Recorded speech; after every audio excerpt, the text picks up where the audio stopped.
Turning to a story that is making headlines around the world, an unprecedented, albeit controversial, new discovery is shedding light on a mystery that dates back millennia, many millennia. But now we're researching where something came to my ears that someone has found in the surrounding areas of the Great Pyramid, a giant, over 13 feet tall. Deep beneath the sands of Giza, archaeologists made a discovery that left them terrified. A massive stone coffin floating on a dark, hidden lake. No one expected to find water this far underground, let alone a mysterious tomb resting on it. What secrets sleep beneath those still waters? His mummified body was stolen by robbers many centuries ago, along with any grave goods. Only the broken stone sarcophagus remains. Join us as we uncover the details behind this mind-blowing discovery. The mystery beneath Giza. The Osiris Shaft is one of those places that refuses to let anyone leave satisfied. It doesn't give closure or certainty. Instead, it replaces answers with deeper questions that cling to your mind long after you've returned to the surface. Its mystery is not frightening because of ghosts or curses, but because it breaks every rule that history depends on. Nothing about it fits neatly. Pottery from Egypt's Old Kingdom lies beside relics from a time thousands of years later. Tests on massive stone coffins trace back to the pyramid builders, while the bones and burial items found nearby belong to no known period or tradition. It's not one story, but many, layered together like pages, rewritten through the ages. This confusion frustrates scholars who want Egypt's history to flow in a straight, clear line. The Osiris Shaft laughs at that idea. Once you accept that it doesn't belong in any single era, you must start wondering what other parts of Egypt's past might also resist simple explanations. Modern technology has deepened rather than solved the riddle.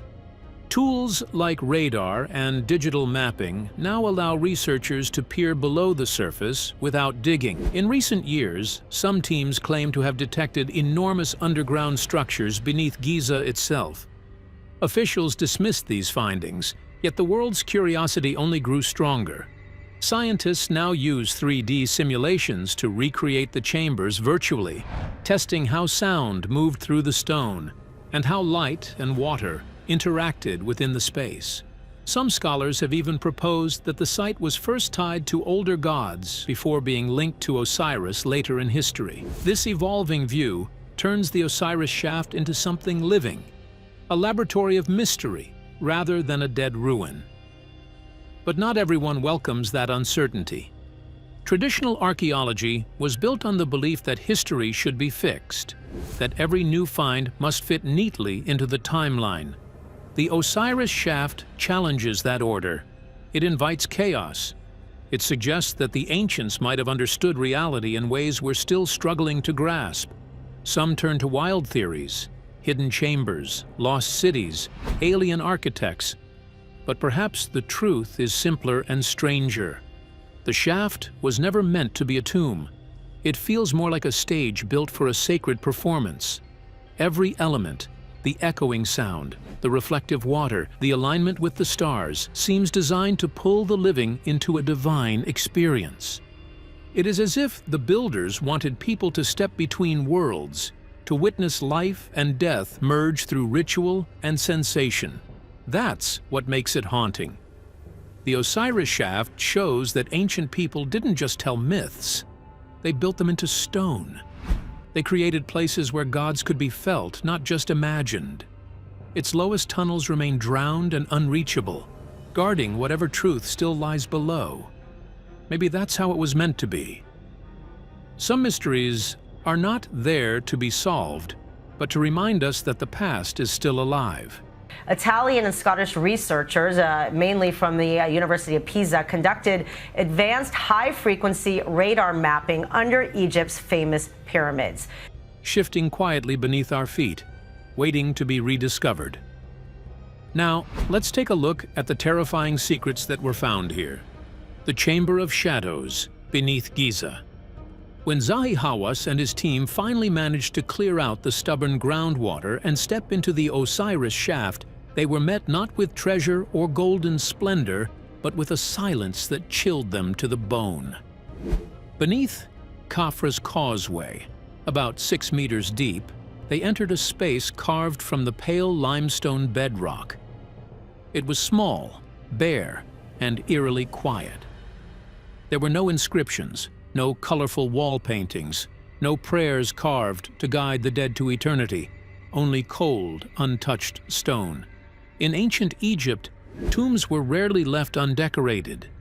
Even the most modest graves carried offerings, carvings, or sacred texts meant to protect the soul in the afterlife. The absence of these symbols was strange, deliberate, and deeply unsettling. The silence seemed to press on the air, growing heavier the longer they stood inside. It didn't feel like a resting place. It felt like a waiting room. The space was cramped, the air dry and stale. Every sound was swallowed by the stone. Footsteps became whispers. Even breathing felt intrusive. One archaeologist compared the feeling to standing inside a sealed box. The longer they remained, the more the atmosphere seemed to tighten around them. The sense of being watched by something ancient and unseen lingered in every shadow. It soon became clear that this was not meant to be a tomb. It was not the end of a journey. It was the beginning. The plain chamber, stripped of decoration, seemed to serve as a passage between worlds. The real mystery lay below. The shaft that continued downward appeared to invite them deeper, like an open mouth ready to swallow whoever dared to descend. The descent was anything but easy. A narrow ladder was their only way forward, creaking under their weight. The deeper they looked, the darker it grew, their lights barely cutting through the heavy blackness. The air was thick with heat and tension. It was the kind of silence that could drive a person's courage to the edge. Many might have turned back, but not Hawas. He pressed on, knowing something extraordinary waited below. As they peered into the void, a faint sound echoed upward, a soft drip of water, the same problem that had stopped Hassan decades earlier.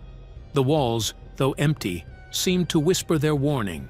What you seek is not here, but beyond. The first chamber was merely a threshold, a doorway between what was known and what should have been left undisturbed.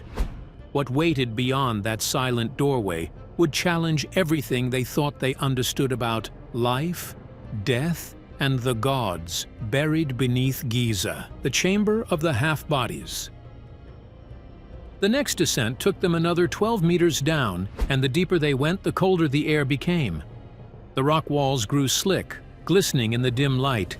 The deeper level revealed a site that looked more like the setting of a dark ritual than a burial ground. A large rectangular chamber stretched before them, its limestone walls cut with perfect precision. Along the sides were deep niches carved into the stone, each one hollow and dark, like an open mouth, waiting to devour light. Inside those niches rested 2 enormous sarcophagi. They were so large that moving them by hand was impossible. One had been jammed tightly into a corner, sealing off what appeared to be a passage leading east. This was no accident, it was a deliberate act, as though someone had wanted to keep something hidden behind that barrier forever. What made the discovery even stranger was that the sarcophagi were completely unmarked. There were no names, no hieroglyphs, no carvings, nothing. The great stone boxes were as silent as the chamber itself. As the team explored further, they made another disturbing find, scattered bones littering the floor. Not full skeletons, but pieces, arms, ribs, legs, all from the right sides of bodies. No left sides, no complete forms, just halves. At first it seemed like a mess left by later burials, but closer study revealed a horrifying pattern. Every piece was deliberately placed.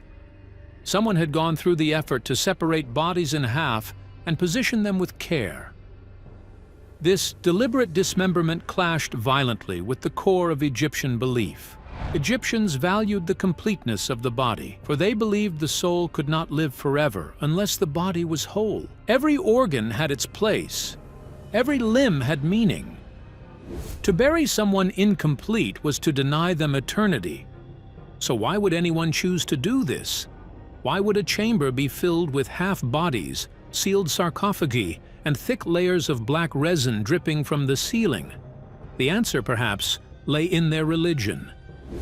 The myth of Osiris told of the god who was betrayed, cut into pieces, and reassembled by his wife Isis, before being resurrected as ruler of the underworld. She was Isis, the most powerful goddess in Egypt. Isis was in hiding from her brother Set, who murdered her husband and wanted to murder her infant son, Horus.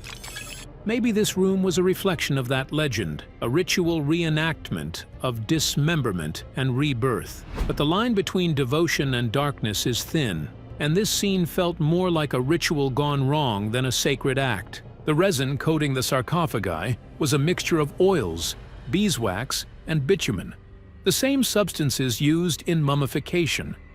To the ancient Egyptians, the color black was sacred. It symbolized fertility, rebirth, and the life-giving soil of the Nile. To cover the sarcophagi in black resin was to cloak them in the power of renewal, the same energy that revived Osiris himself. But one question refused to fade. How had these massive sarcophagi been placed here? Each weighed several tons, yet the shaft above was far too narrow for such objects to pass. Did ancient workers carve them on site? Or was some ingenious technique lost to time used to lower them inch by inch into this hidden pit? The logistics alone were enough to make the mind reel. The chamber defied every rule of Egyptian burial practice. Its careful precision, its impossible construction, and its haunting symbolism spoke of something beyond ordinary ritual. And though the scene already felt like the climax of a mystery, it was only a doorway to an even greater secret. Beneath this room, hidden under layers of rock and centuries of silence, lay something that would blur the line between myth and reality. The subterranean lake, said to mirror the lost tomb described by Herodotus himself. However, this wasn't the only mystery that puzzled historians. The forgotten lake of Osiris. By the time Zahi Hawas and his team descended to the third level, nearly 30 meters beneath the sands of Giza, exhaustion had already set in. The machines above rumbled endlessly, forcing back the relentless groundwater that wanted to reclaim the depths. The further they went, the heavier the air became, damp, cold, and suffocating. Mud clung to their boots, and each step down the narrow ladder felt like crossing into another world. One untouched by sunlight, and not meant for the living. Then the tunnel widened. The cramped shaft suddenly opened into a cavern so vast and dark it felt alive. Their lights reflected off a pool of still, black water that stretched silently across the floor, smooth as glass and unbroken by movement. The only sounds were the faint hiss of the pumps and the echoing drip of water somewhere deep in the shadows. And there, in the center of the subterranean lake, rose a stone island. Resting upon it was a massive granite sarcophagus, half submerged, its surface crusted with centuries of mineral deposits. It was enormous, easily 10 to 15 tons of solid rock, and impossible to imagine being lowered through the narrow shaft above. Yet it was there, waiting like a secret finally unveiled. The discovery struck like lightning. Herodotus, the ancient Greek historian, had once described a tomb buried beneath Giza, a stone island in the middle of an underground lake. His tale had long been dismissed as myth, but now, standing before this flooded cavern, the impossible had become real. A story once ridiculed as legend was now carved in stone beneath their feet. 4 pillars surrounded the sarcophagus like silent guardians, forming a perfect square. The water that filled the chamber wasn't random. It was intentional. In Egyptian belief, water symbolized creation and rebirth. It was the primordial flood from which life first emerged.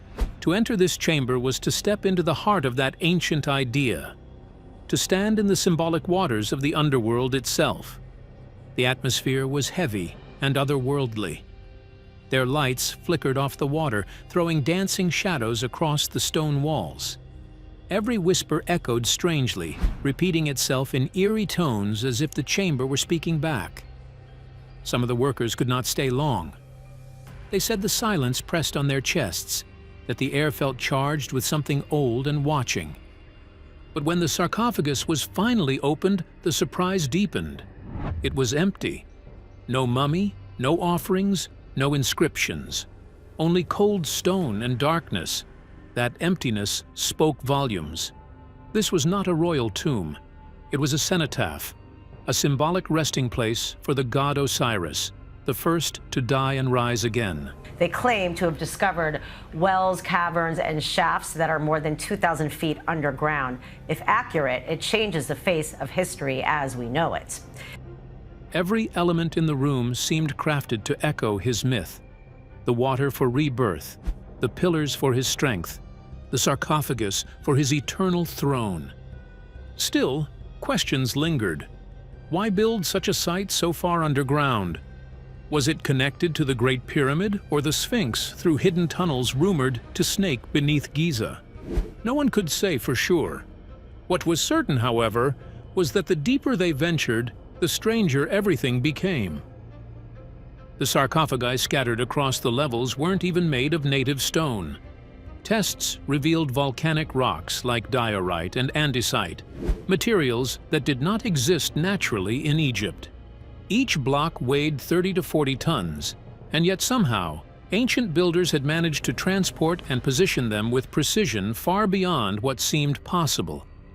How could they have moved such massive stones through tunnels barely wide enough for a man? Even with modern cranes and hydraulic lifts, the feat bordered on the impossible. Then there were the walls. Long, perfectly straight grooves ran along the limestone. Clean, parallel cuts that looked more mechanical than human. They lacked the rough marks of primitive tools, instead resembling something far more advanced, almost as if machinery had been used. The sound itself behaved strangely down there. Voices didn't just echo, they multiplied, rolling through the water and stone in haunting waves. One word became many, as though the chamber had been shaped intentionally to amplify chants during rituals. It was as if stone and water were designed to sing together, an ancient sound machine built for ceremony. Even the groundwater that plagued early excavations now appeared purposeful. To modern eyes, it was an obstacle. To ancient Egyptians, it was divine. The Nile's flood was seen not as destruction, but renewal, the cycle of life and death repeating endlessly. A chamber deliberately built to flood wasn't a failure of design, it was sacred engineering. Black resin-coated parts of the stone, thick and glossy, even after thousands of years. Tests showed it was a mix of beeswax, oils, and imported bitumen, expensive materials used in embalming. In Egyptian belief, black represented rebirth and life, the color of the fertile Nile silt that renewed the land each year. To coat the sarcophagus in black was to clothe it in the very symbol of resurrection. Piece by piece, the Osiris Shaft revealed itself not as a tomb, but as a machine of meaning, a place where myth, ritual, and architecture merged into one breathtaking design. The deeper the team went, the more it seemed to challenge reason itself. It was less a burial site and more a cosmic statement, a monument built to mirror the endless rhythm of death and rebirth. Then came the greatest shock of all, the mystery of time. Artifacts from the upper levels, like pottery and fragments of bone, clearly pointed to Egypt's late period, around 500 years before Christ. That should have been the end of the story. But among them, researchers found pieces of pottery that belonged to an era nearly 10,000 years older. The Old Kingdom, the very dawn of Egypt's civilization. It was an impossible mix, as though two separate timelines had collided in the same place. The confusion deepened when scientists dated the sarcophagi themselves using thermoluminescence testing, a method that measures how long stone has been buried from light or heat. The results upended everything. Some of the sarcophagi dated back, not to the late period, but to the Pyramid Age, around 28 centuries before Christ. Another, from the deepest level, traced back to Egypt's 5th dynasty. The Osiris Shaft wasn't just ancient. It was a time capsule stretching across nearly 2,000 years of history. The simplest explanation was reuse. Egyptians often reclaimed sacred spaces, layering new rituals over old ones. Just as cathedrals later rose on pagan temples, perhaps priests from the 26th dynasty had rediscovered this eerie shaft, recognized its sacred power, and made it part of their worship of Osiris. If that was true, it only made the site more mysterious. The late period offerings showed continuity of belief, while the Old Kingdom relics whispered of origins so deep they nearly vanished into prehistory. This was no forgotten side project. It was a monument that mattered, one venerated through ages. And then explorers noticed something else. It doesn't matter how many times you see the Great Pyramid, it's always astounding. Its size, its symmetry, and most impressively, that it's been here for 4,500 years. Narrow tunnels branching from the flooded chamber, stretching toward the Great Pyramid and the Sphinx. They were too tight for an adult to crawl through, but clearly carved by human hands. Ground scans revealed faint voids connecting beneath the plateau, forming what might be an underground network linking Giza's most famous monuments together. If these tunnels truly connected the shaft to the pyramid complex, it meant that what lay beneath Giza was more than a series of isolated tombs. It was a unified design, a sacred landscape built both above and below the earth. Some of the passages were so unstable that exploration had to stop after a child nearly got trapped in a collapsing section. But even from what was seen, the implication was extraordinary. Perhaps the real secret of Giza doesn't rest within its pyramids, but beneath them. Perhaps the Osiris Shaft wasn't merely a monument. It was a ritual machine, a symbolic portal meant to bridge worlds where stone, water, and faith fused into something timeless. And as the pumps fell silent and the last echoes faded through the darkness, one question lingered like the still water below. If myths like this one can rise from the shadows of the earth, what other truths might still be sleeping under the sands of Egypt? The mystery that refused to end. For centuries, stories have lingered in the dry winds of Giza. Tales of secret hollows beneath the Great Pyramids, of dark tunnels hidden under the sands, and of deep chambers filled with water. Locals spoke in hushed tones about strange sounds rising from below the causeway of Khafra's pyramid, while travelers carried those rumors across lands. Most dismissed them as folklore, born of imagination and superstition. Yet through the dust of time, one name stood out: Herodotus. Around 450 years before Christ, the Greek historian journeyed through Egypt and recorded a story that would haunt scholars for generations. He described a tomb buried beneath Giza, surrounded by an artificial lake, with a stone island at its center and a coffin resting upon it. It sounded more like fantasy than history, the kind of tale better suited for campfire retelling than a historian's scroll.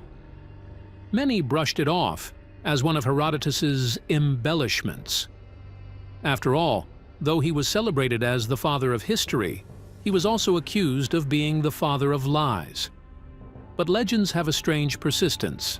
They cling to truth like shadows that never fade. Through centuries, whispers about hollow ground and echoing footsteps beneath Giza continued. Villagers pointed to areas where the earth felt thin. Children stomped their feet and claimed to hear strange echoes below. Near the old causeway, people spoke of stone shafts filled with dark water, said to run deeper than any well. To most visitors, these were only stories. Tourists passed by with no idea of what might lie beneath their feet. Then, in the year 1933, the rumors began to take shape. Egyptian archaeologist Selim Hassan, one of the greatest excavators of his era, was conducting digs near Khafra's pyramid when his team discovered a vertical shaft cut into the bedrock just below the ancient causeway. At first, a giant's causeway was created by a volcanic event some 60 million years ago. it appeared ordinary, perhaps another well or a forgotten tomb. But as Hassan's team descended, holding their lanterns high, a sense of wonder grew. What they found echoed Herodotus's words from centuries past. The shaft dropped deep into the rock, leading into a chamber, and from there, another shaft plunged even further down. It was as if the historian's mysterious story had leapt straight from parchment into reality. Excitement filled the air, but their progress was halted by a relentless force: water. Groundwater flooded the lower levels constantly, creating dark, silent pools that swallowed every step. Hassan refused to give up. He brought in pumps and machines, working day and night to push the water back. The noise of engines filled the desert air for 4 long years. But no matter how much they drained, the water returned. It was a battle against the earth itself. Finally, nature won. Exhausted and defeated, Hassan stopped the excavation. Still, he left with valuable findings. The shaft extended nearly 30 meters down, with several chambers carved along the way. Within them, he discovered rectangular rooms containing sarcophagi from the 26th dynasty, as well as traces of ancient burials. He also uncovered signs of a passage running beneath the causeway, a possible link to the mysterious stories of old. Based on his findings, Hassan concluded that the structure dated back to around 600 years before Christ. It was an impressive discovery, but it didn't match Herodotus's description of a watery tomb guarded by an underground lake. With no dramatic treasure or mythic chamber revealed, interest faded. The site, soon called the Osiris Shaft, slipped quietly into obscurity. Over the years, the open pit became part of local life. Children bathed in its waters during hot summers. Villagers treated it like an ordinary well. Tourists passed by, unaware that beneath the sand lay one of Egypt's most enduring mysteries. For decades, it remained forgotten, a silent riddle buried in the bedrock of history. Then, in the final years of the 20th century, technology caught up with imagination. Modern equipment now made it possible to revisit the ancient mystery.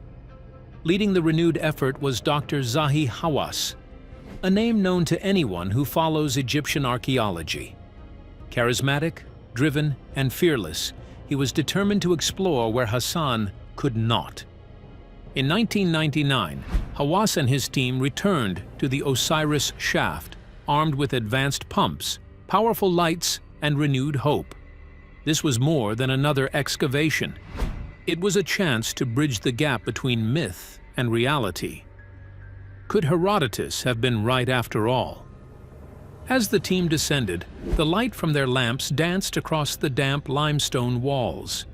6 meters down, they reached the first chamber. It was silent and bare. No glittering gold, no decorated walls, no ancient writings. Just raw stone and still air.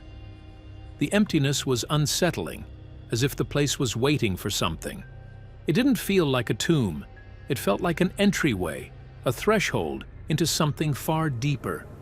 There, carved into the rock, were 6 small rooms and 2 massive red granite sarcophagi. The discovery was both fascinating and eerie. Standing at the edge of the shaft, peering into the blackness below, the archaeologists realized they were only scratching the surface. The journey had just begun. The silence around them carried a strange weight, as if the desert itself held its breath. For centuries, the legend of Herodotus had been dismissed as fantasy. Yet here, under the Giza plateau, the lines between story and truth began to blur. The Osiris Shaft was no longer just a hole in the ground. It was a gateway into an ancient riddle. What lay beyond those dark chambers might never be fully known. But one thing was certain. Beneath the sands of Giza, history still whispers, waiting for someone brave enough to listen. What secret truly lies here? Keep on watching to find out more. The secret heart of the Osiris Shaft.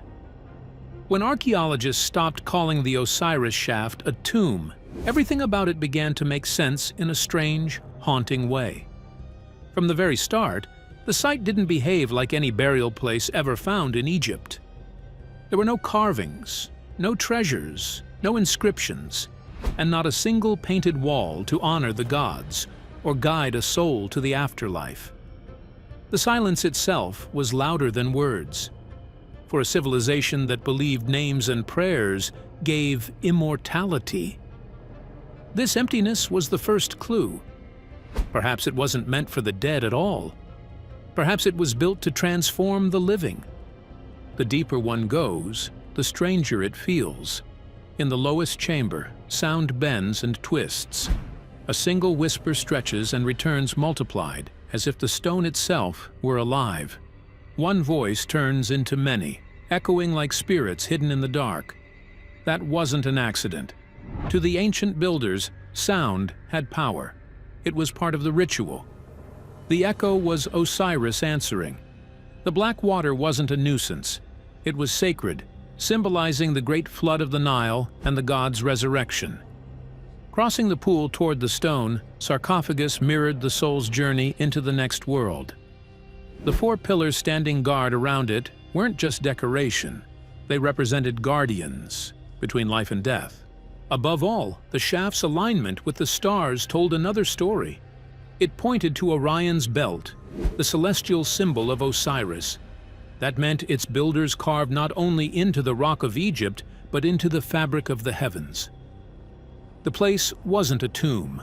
It was a kind of ritual machine where stone, sound, water, and starlight blended to open a path between worlds. It was built to make myth real, to let those who entered feel they were stepping between life and eternity. Some believe the tunnels leading toward the Great Pyramid and the Sphinx were no coincidence. They might have been part of a grand design, linking all of Giza into one sacred network, a map connecting Earth to the sky.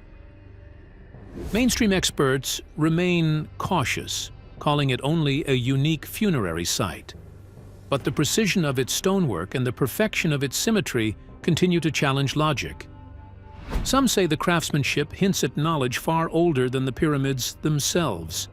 Perhaps the legacy of a forgotten civilization that once mastered techniques we cannot yet explain. Through the years, countless explorers and adventurers have tried to uncover the truth buried beneath Giza's sands. Again and again, they descended into the Osiris Shaft armed with cameras, pumps, and powerful lights, hoping to expose its final secrets. Yet, despite all their effort, the mystery remains stubbornly out of reach. Modern technology can only go so far. The lowest passages are still swallowed by black, motionless water that hides whatever lies below. It's as if the earth itself guards that final secret, refusing to let anyone pass. Some believe that hidden beneath those flooded chambers is proof of an ancient science long forgotten, knowledge that could rewrite history. Others insist it is simply a sacred space, preserved by time and protected by faith. Whatever the truth may be, the Osiris Shaft remains Egypt's most haunting mystery, a silent bridge between the world we know and a past far older, still breathing softly beneath the stone and darkness. If you enjoyed this video, like and subscribe, and also click the next video shown on your screen.